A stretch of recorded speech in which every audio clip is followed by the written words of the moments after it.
Probable Adventure of the Three Literary Men by Lord Dunsany. When the nomads came to El Lola, they had no more songs, and the question of stealing the golden box arose in all its magnitude. On the one hand, many had sought the golden box, the receptacle, as the Ethiopians know, of poems of fabulous value, and their doom is still the common talk of Arabia. On the other hand, it was lonely to sit round the campfire by night with no new songs. It was the tribe of Heth that discussed these things one evening upon the plains below the peak of Muluna. Their native land was the track across the world of immemorial wanderers, and there was trouble among the elders of the nomads because there were no new songs. While, untouched by human trouble, untouched as yet by the night that was hiding the plains away, the peak of Muluna, calm in the afterglow, looked on the dubious land. And it was there on the plain, upon the known side of Muluna, just as the evening star came mouse-like into view, and the flames of the campfire lifted their lonely plumes uncheered by any song, that rash scheme was hastily planned by the nomads, which the world has named the quest of the golden box. No measure of wiser precaution could the elders of the nomads have taken than to choose for their thief that very Slith, that identical thief that, even as I write, in how many schoolrooms governesses teach stole a march on the king of Westphalia. Yet the weight of the box was such that others had to accompany him, and a Sippy and a Slorg were no more agile thieves than may be found today among vendors of the antique. So, over the shoulder of Muluna, these three climbed next day, and slept as well as they might among its snows, rather than risk a night in the woods of the dubious land. And the morning came up radiant, and the birds were full of song, but the forest underneath, and the waste beyond it, and the bare and ominous crags, all wore the appearance of an unuttered threat.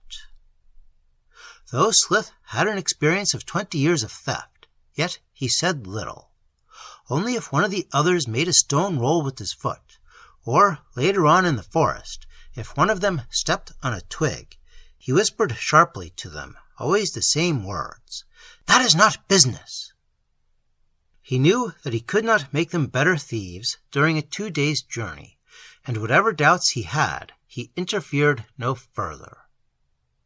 From the shoulder of Muluna they dropped down into the clouds, and from the clouds to the forest, to whose native beasts, as well the three thieves knew, all flesh was meat, whether it were the flesh of fish or man. There the thieves drew idolatrously from their pockets, each one a separate god, and prayed for protection in the unfortunate wood, and hoped therefrom for a threefold chance of escape, since if anything should eat one of them, it were certain to eat them all, and they confided that the corollary might be true, and all should escape if one did. Whether one of these gods was propitious and awake, or whether all of the three, or whether it was chance that brought them through the forest unmouthed by detestable beasts, none knoweth. But certainly neither the emissaries of the god that most they feared, nor the wrath of the topical god of that ominous place, brought their doom to the three adventurers there or then. And so it was that they came to Rumbly Heath, in the heart of the dubious land, whose stormy hillocks were the groundswell and the afterwash of the earthquake lulled for a while. Something so huge that it seemed unfair to man that it should move so softly stalked splendidly by them, and only so barely did they escape its notice that one word rang and echoed through their three imaginations, if. And when this danger was at last gone by, they moved cautiously on again, and presently saw the little harmless Mipt, half fairy and half gnome, giving shrill, contented squeaks on the edge of the world, and they edged away unseen, for they said that the inquisitiveness of the Mipt had become fabulous, and that, harmless as he was, he had a bad way with secrets. Yet they probably loathed the way that he nuzzles dead white bones, and would not admit their loathing, for it does not become adventurers to care who eats their bones. Be this as it may, they edged away from the Mipt, and came almost at once to the wizened tree, the goal-post of their adventure, and knew that beside them was the crack in the world, and the bridge from bad to worse, and that underneath them stood the rocky house of owner of the box. This was their simple plan, to slip into the corridor in the upper cliff, to run softly down it, of course with naked feet, under the warning to travelers that is graven upon the stone, which interpreters take to be, "It is better not." Not to touch the berries that are there for a purpose, on the right side, going down, and so to come to the guardian on his pedestal, who had slept for 1,000 years, and should be sleeping still, and go in through the open window. One man was to wait outside by the crack in the world until the others came out with the golden box, and, should they cry for help, he was to threaten at once to unfasten the iron clamp that kept the crack together. When the box was secured, they were to travel all night and all the following day until the cloud banks that wrapped the slopes of Meluna were well between them and owner of the box. The door in the cliff was open. They passed without a murmur down the cold steps, Slith leading them all the way. A glance of longing, no more, each gave to the beautiful berries.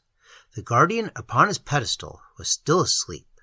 Slorg climbed by a ladder that Slith knew where to find, to the iron clamp across the crack in the world, and waited beside it with a chisel in his hand, listening closely for anything untoward, while his friends slipped into the house, and no sound came. And presently Slith and Sippy found the golden box. Everything seemed happening as they had planned. It only remained to see if it was the right one, and to escape with it from that dreadful place.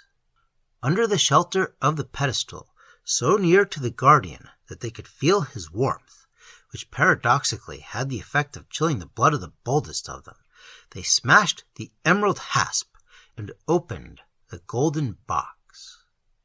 And there they read by the light of ingenious sparks, which Slith knew how to contrive, and even this poor light they hid with their bodies.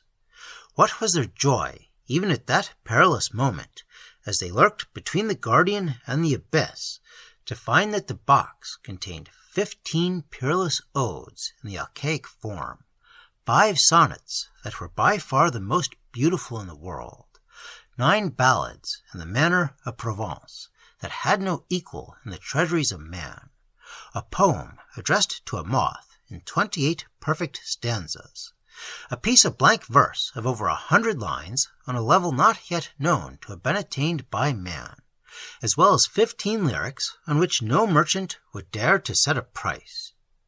They would have read them again, for they gave happy tears to a man, and memories of dear things done in infancy, and brought sweet voices from far sepulchres.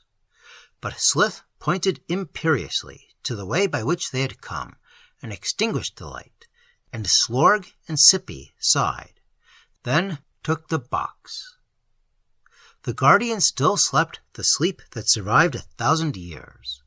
As they came away, they saw that indulgent chair close by the edge of the world in which owner of the box had lately sat reading selfishly and alone the most beautiful songs and verses that poet ever dreamed.